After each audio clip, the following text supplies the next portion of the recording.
right there. All right, this is No, we the have a thing Planning under- and Zoning Commission meeting for July 10th, and we have a quorum. Patsy is excused. First agenda item, election of chairman. I'd like to have a motion, please. You want a motion that we elect a chairman? Yeah. A motion that we elect a chairman. Who? Well, I'd say Terry's sitting there in the chair already, so. Okay, we have a motion, we have a second, we have a second. Thank you, Rob. All in favor? Aye. Okay, thank you. It'll be fun next month. Poor guys. Okay. No argument there, right? No. The election of vice chair, in case I'm not available. I'd like to have a motion, please. It could be Patsy, but she doesn't. She doesn't. Please. I'm fine with it. You're fine with it? I'll motion that Angela. Okay, we have For a vice motion chairman. for Angela's vice chair. Do we have a second? Thank you, Rob. Rob, second. All in favor? Aye. Okay, it's unanimous. Thank you. Okay, motion to accept the staff report into the record or amend as appropriate. I will make a motion to accept the staff report as presented. Okay. Any second on the staff report? I can't do it. I'll give you a second on the staff report. All right. All in favor to accept the staff report? Aye. Unanimous. Okay, approval of the minutes, or correct the minutes of June 12th. May I have a motion, please? I will make a motion to approve the minutes of the June 12, 2019 regular meeting. Okay, second. I'll give you a second to approve the Kelly, minutes. second. All in favor? Aye. Okay, thank you. All right, review. Your turn. Yes, thank you, Mr. Chairman. So at the June 18th, 2019 County Commissioner meeting, the language amendment for the Sweetwater County zoning resolution, residential accessory structure shipping containers, they approved the notice of intent. The notice of intent goes for 45 days. If there are no public comments, then we certify the regulations with the commissioners. So that's kind of how that whole system works with language amendments. So the 45 days started, so we're looking probably in September to approve that language for shipping containers. That's all I have, Mr. Chairman, under board actions. Okay. Oh, where is it? There it is. We got two public hearings. Okay, public hearing number 1, Growth Management Plan Map Amendment Exhibit B from agricultural to commercial. So, Mr. Chairman, there was a step that was missed when we did the zoning map amendments, and for both where the proposed truck stop's going to go and for the subdivision for Rank View Estates. So that's what we're here today to correct that and make changes to the map. So basically, so let me just show you the map that so that everybody is aware of what this map is, what it represents. So in the growth management plan back in 1997, they did this existing and proposed land use patterns map. And they designated areas for uses. This isn't zoning, but this is actually uses. So take, for example, this area here that's in green. That was proposed to be agricultural type use. As far as the zoning that we're looking at on this first hearing, it's that little piece of agriculture down here. And then the subdivision is located in this green area up here. And this is the growth management boundary. There are certain regulations that apply in this area and that do not apply outside of the growth management area. Public water and sewer are usually required if you're in a water and sewer district and it's available. You're required to connect on, or or receive a waiver from that water and sewer district. So what you see on this map, inside the growth management area is these designated areas. And when you do a zone change and it doesn't match this map, then you have to change this map. And, you know, these are living documents, so they are meant to changing conditions. This is done back in 1996, 97-ish. So, as we've seen through time, this back then didn't have public water. So it's probably more suitable for agriculture. So now, that water has been brought out there. We see some changes there. And so that's as far as the residential subdivision that's going in, the 52 lots, and then this commercial area located on the highway. So one thing, so that's what we're doing. As far as up on this map too, this area was agriculture before this map. This is north of Rock Springs, this is Yellowstone Road, and it was changed from agricultural to residential type of uses. And so then what they did with the map, they said, okay, well, this needs to be residential, and then they changed the zoning on it. So there's another map, I don't have that with me, that shows the actual zone change. So they did that. One issue with this map is it's very, very restrictive. I mean, you've tied in, okay, this is what the land uses are going to be forever, and you can't, the only way of changing it is making amendments to it, rather than having it more as a comprehensive plan, where this is our goal is to this to be a residential area. It's a very highly restricted map. So one thing in this next year I would like to do is incorporate some of that growth management language into the zoning resolution and to get rid of the growth management plan. That is the goal, because we have too many documents out there, and we want to avoid these types of mistakes happening in the future where you forget you changed this map, but you didn't change that map. Just like to make things a little bit easier and incorporate them into the zoning resolution. So that way when you open that book, everything is in there. So right now we've got zoning resolution, growth management plan, subdivision regs, and a comprehensive plan. So we've got a lot of different documents out there we'd like to get in, hopefully get into one day. But, okay, so that's the explanation of that, of the map. Here is so in this first hearing, the landowners are Alan and Sylvia Harmon and Robert and Margaret Dyer. These are the two landowners. Applicant is the Land Use Department. It's 18.36 acres. Section 7, Township 18 North, Range 107 West. It's the commercial area located off Covered Wagon. Current zoning is commercial. Infrastructure there, it's not on public, does not have a public sewer line, but they do have public water. Fire Department, Green River Fire Department, Rocky Mountain Power, and Highway 374. So back in December 2018, we changed the planning and zoning, approved this zone map amendment to commercial, and the commissioners approved that recommendation. Exhibit B was not changed, and so that's why we're here today, is to make those changes. So this is the area we're talking about. So as you go down 374, this is obviously the off-ramp right here, and this is the area that we changed to commercial. This was all agriculture. So this green area here is all zone agriculture. Down to the south here is a bunch of mixed zoning for a subdivision that was never built.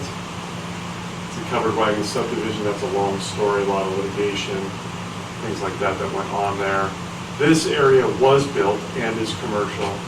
So back in December, the Planning and Zoning Commission and the Board of County Commissioners determined that this was a good area for commercial type of zoning with infrastructure, with fire protection, and access right off the interstate. So that gives you a little bit of background. So what we're doing today is changing this area here and here from agricultural uses to commercial.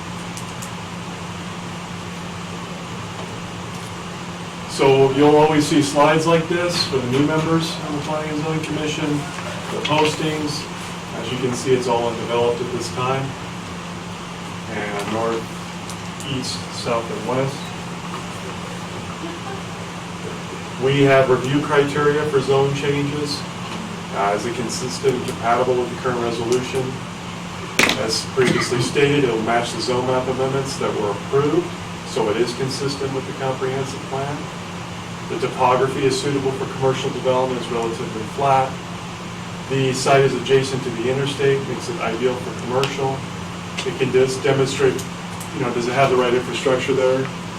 It's got a highway there, it's got public water there, it's got electricity there. So those are things that are going to make for the commercial development. We don't see it adversely affecting adjacent property owners. The request conforms to all applicable provisions of this resolution. So in our code, it says right here in this growth management, you shall not zone any property in a manner contrary to the land uses identified in Exhibit B. That's why we have to change Exhibit B today. Laura Lee, I've spoken to her about this, and she did submit a comment on both of these, and she said the zone change to commercial is diligently reviewed and determined to be in the best interest of the county as approved. Green River does not have any objections to amending the growth management plan. That's part of the growth management plan. The city of Green River has signed it, and so we need to see their approval when we make these changes, and they are approving that. Staff is in support of the request. We've received no public comment. That's all I have, Mr. Chairman. Okay.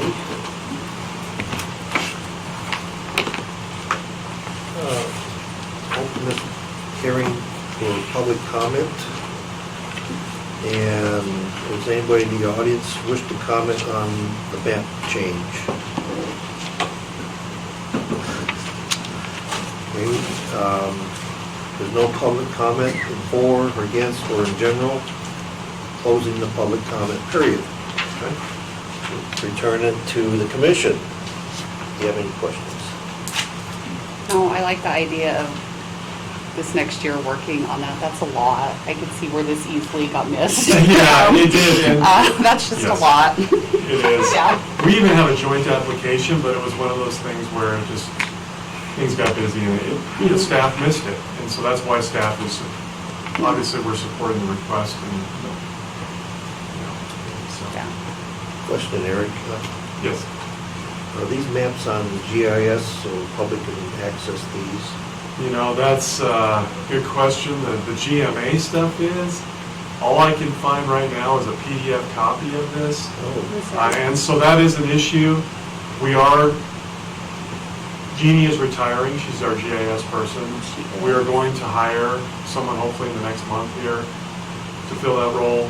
And the goal is to get this map online, the master transportation plan, so you can pull these layers up and then, okay, yeah, we need to change this map, we need to do this, we need to look at this as a transportation corridor, and for the public too, so that they are aware of, these changes that also need to be made. But that's a great question, and it does need to be addressed. Yeah. All right now, because these maps were done in '96, I can't find, same with the transportation plan, all I can find is a PDF copy of it. So. On the county GIS map, Yes. Got different layers. You can click on Right. the layers, and so you can do a layer of 1997 and a layer of 24.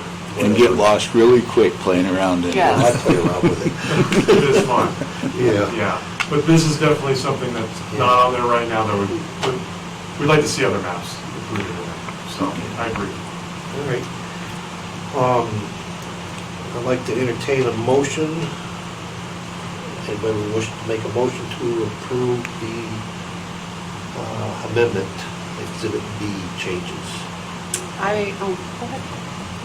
Okay, Rob, you're up. All right, Mr. Chairman, I make a motion that we approve the growth management plan map amendment.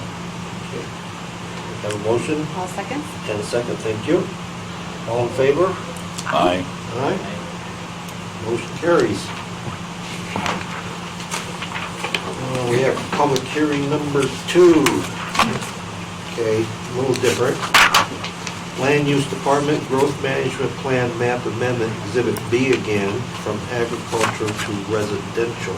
Okay, so this is for another property, Randy Watering Lane, Fulham. This is basically the land use department again. It's a 38.2 parcel, and it's northwest of the Green River Golf Course off Gansland Road. It's currently zoned R1. There's the infrastructure, fire department, Rocky Mountain Power. Gansland Road is the main access, and it's Jamestown Rio Vista that will be offering public water. This was a zone map amendment that went from agricultural to R1 back in March of 2019 and was approved by the Planning and Zoning Commission and the Board of County Commissioners to change. And as per section, I won't go over that again, but just so the two new P&Z members are aware of, the preliminary plat was approved by the Board of County Commissioners for the 52 lots subdivision. They're currently working on the final plat. And that was approved back in May 21st of 2019. There were two preliminary plats. It was controversial because some of those lots are under the 2-acre lot sizes. The Planning and Zoning Commission did not have a recommendation on that, and that's why they, usually the Planning and Zoning Commission do approve the preliminary plat, but it was not approved for the 52 lots. And so they appealed it, went to the Board of County Commissioners, and they were approved. So, here's the location. Here's the resolution number. It is zoned R1 now. There's agriculture located off to the west here. The Gansland subdivision is located to the north, and that is zoned R1. And then down here is the golf course, which is adjacent. It's zoned commercial recreational services for the purposes of a commercial golf course. So again, we're not changing all of this agriculture in here, just the section that was approved. I did come to find out, after we had scheduled this hearing, this right here, the CRS, that's agriculture on this land use map. We got to change that too. So that's why I would like to. Oh, okay. Yeah. So this isn't the only one that's happened. Then this happened. I'm going to say maybe 10 years ago. So we need, to me, let's make some changes to make it a little more flexible so that these things don't happen. But this area in here also needs to be changed. So, yeah, as you can see right here. So the subdivision is like right around here. Yeah, it's up here. And then the area down here is CRS. So, again, as far as the history goes on the agricultural land use, I couldn't really get a straight answer as to why this was designated agriculture.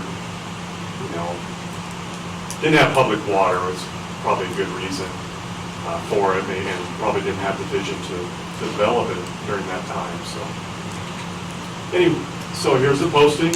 Here's the Gansland Road that's coming in. This is the posting again, area to the east and to the north. And again, this will bring it into compliance with the zone map amendment. It was approved, the zone map amendment was approved in 2019, March of this year. Preliminary plat showed that it was suitable for residential. The property is adjacent to existing residential to the north and will match well with the existing golf course to the south. It will, as far as infrastructure there, they have to design this now, so they'll have to model the water through there, make sure it meets the fire code. As far as the septic systems go, that will have to be approved through DEQ. That still has not been approved yet, so DEQ is still the determining factor whether that subdivision will work with the septic systems in there, so we'll wait to see what happens there. We don't see any, as far as this amendment, adversely affecting anyone adjacent, and request conforms to all applicable provisions. This will bring it into conformance. There again is a comment from the city planner and Green River supporting the request, and then staff supports the request. No other public comments, Mr. Chairman, that's all I have. Okay. Open up this public hearing for public comments. Anybody wish to comment in favor, against, or in general about the map amendment? I see none. We're going to close the public hearing. and open it up to the commissioners. Do they have any other questions? I got one, sorry. No, you're fine. Could you open up that location map? This one? Yep. It's a 52 lot subdivision, but it goes on both sides of the road. Right. How come we're not doing the west side? They're not sure whether or not they'll do phases 2 and 3. So I cannot remember how many lots that are being developed at this time, but it's not 52 lots. It's less than that. So when they came in, JFC came in for the zone change, they just wanted to do the area that they were, they wanted to leave it open to them whether or not they were going to develop in the future. And they may not want to.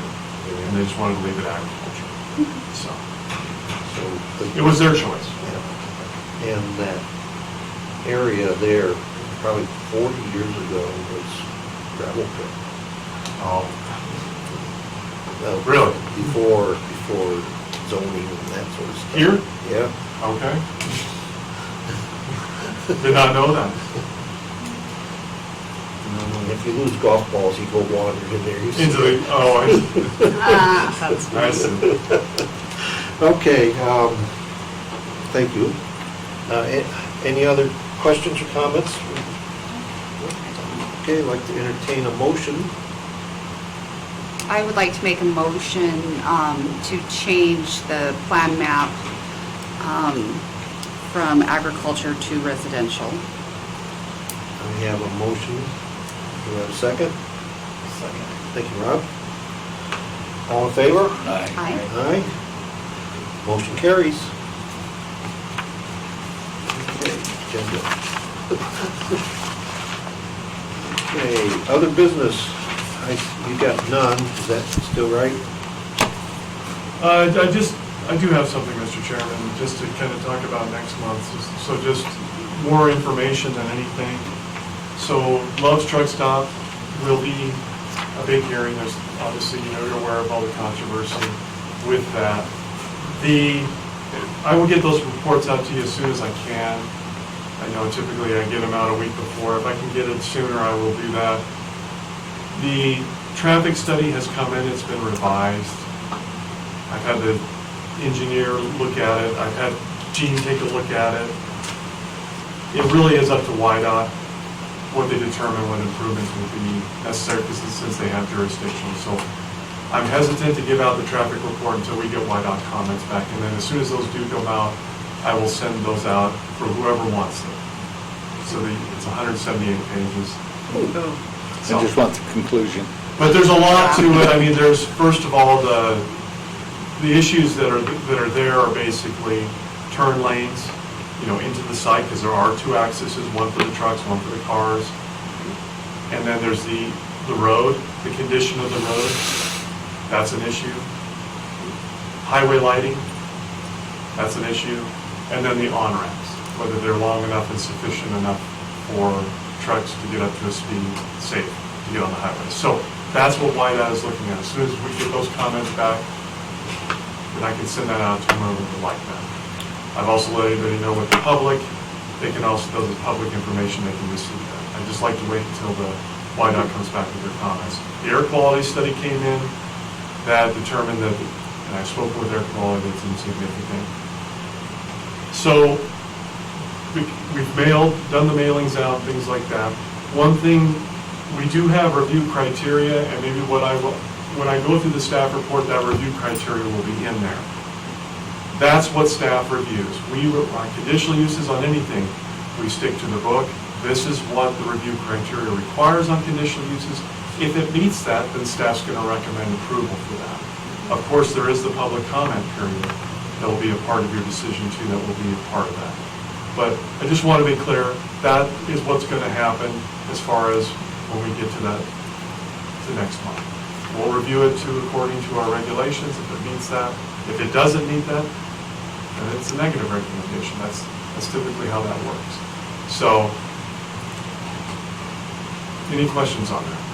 Has your public comments and people emailing and calling, has that slowed down the last couple months or no? So when we had the hearing and then the deadline, Received, I cannot, probably 15 to 20 comments. Okay. Majority were negative comments. There were some positive comments. So we did send out new comment forms because there's new information. So that way the public has opportunity to review that, make their comments, or they can stand on their original comments. We will provide those to you as part of the staff report. But it has slowed down. I think with people who I've talked to, their general perception is it's already been approved and it's just waiting to be started. Yes. You know, I really, that's a lot of people, well, it's already been approved and, you know, well, Oh, no, gotcha. it's postponed. Nothing has been approved or denied. So I just didn't know if it had slowed down. Yeah. One more thing for Kelly and Rob. When Eric makes the recommendation, he sometimes puts stipulations on Yes. the bottom. Mhm. You should provide this and this and that, not that, and that, and that. Now, we can add to that. As Absolutely. As a commission. If you see something missing, Yes. you can add it. Or on public comment Yeah. comes up with something that staff missed, and you want to add to it, you do that. Yeah. Nothing's set in stone. Yeah. Until the Or you don't commission- even have to go with my recommendations Yeah. either. Done that That before. happened. No, it's never happened before. But That's smart. usually what I'll do is I'll put them up on the screen. You know, so the staff report is a combined PowerPoint and staff report. So I'll put the conditions up there for you to review. So that way, if that's what you want to go with, you can. If you want to eliminate a condition out there, we're very flexible. We can pull that stuff out, so. Are we going to have like a time limit? Because I know a lot of the same people we've heard from multiple times already are going to talk again. Do we have a time limit? Are we going to limit how long everyone, public comment can? Yeah. I like Jim's idea. What Have a was that? sign-up sheet, Oh, okay, that's a good idea. and first person on the sheet gets the first say. It depends on how many people show up. Sure. We probably will put a time limit. Jim, The city for council meetings is 3 minutes, 3 minutes. and they ask them to just to hold within 3 minutes. Yeah. Mr. Chairman, and John can chime in here too if you would like. You can set those rules at the beginning of the meeting if you like, or at the hearing. Am I correct on that? Yeah, Okay. that is, I mean, and I agree with Jim as well, and with Chairman, that, you know, you can make that determination as you see what's available. So yeah, you can set it in the beginning, but you can also be flexible and look at what the sign-up list has and adjust it accordingly, so. Thank you. And I'll definitely do some training in the future here. We do have somebody available from the state to go over Robert's Rules of Order, which I always enjoy. It's free training, and they come in and I'll explain the Robert's Rules of Order. And we've got a lot of new, Terry's been through it, but the other, I don't think, Angela, you've ever been through that training. No, I have real estate wise, just being on our board and whatnot, and it's always good. I mean, Yeah. it's funny how it is somewhat the same, but yet you go to different meetings Yeah. and there is a little bit different take, you know, so I would love to. So if we do it, yeah, absolutely. And the book's only this thick. Yeah, Yeah. that's awesome. Yep. And to me, it's always a good refresher too, Yes. because you're like, oh yeah, I didn't think about that. And so I'll Yeah. try to set something up. I'll definitely do some training in the future. One thing that's always important, you know, when things get controversial, is everything does get addressed through the chairman. So when the public does come in, that's an important thing. You don't want to get into not us, but cross debates, things like that. That's why I always look at Terry. When someone's asking me a question from the audience, it still goes through the chairman. Chairman runs the meeting, so. Anyway. Terry's like, thanks a lot. We're Darth Vader pose. That's all I have. Mr. Okay, Chairman. thank you, Eric. This is going to be interesting. Any other business? Thank you for volunteering. Yeah. Glad to be here. Yep. A motion to adjourn. I so move. Second? Second. Rob, second. All in favor? Aye. Aye. All right. Perfect. See I have you an on the appointment at 11 Rough 14th. Springs. That could have worked.